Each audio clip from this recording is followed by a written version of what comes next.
সুখবর সুখবর পশ্চিমবঙ্গের বেকারদের জন্য একটা বেজায় বড় সুখবর। যে বেকার ভাতা আগামী আগস্ট মাস থেকে স্টার্ট করার কথা ছিল, সেই বেকার ভাতা আজকে মুখ্যমন্ত্রী মমতা ব্যানার্জি ঘোষণা করে দিলেন যে এপ্রিল মাস থেকে স্টার্ট করবেন।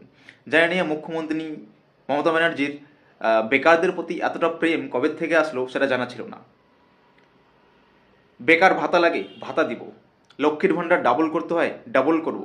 দরকার পড়লে আরও বাড়াবো, কিন্তু চাকরি চাইও না আমার কাছ থেকে, আমি চাকরি দিতে পারবো না। একদম স্যারেন্ডার। পশ্চিমবঙ্গের বেকারদের প্রতি আপনার যে এত প্রেম, সত্যি একজন বেকার হিসেবে নিতে পারছি না। আমরা আরও 4 মাস ওয়েট করতে পারতাম, সত্যিই পারতাম। ভোট আসছে বলেই কি বেকারদের প্রতি এতটা প্রেম?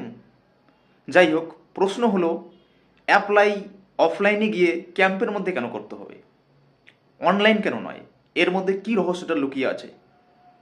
আপনাদের কি মনে হয়? কমেন্ট করে জানাবেন। ধন্যবাদ।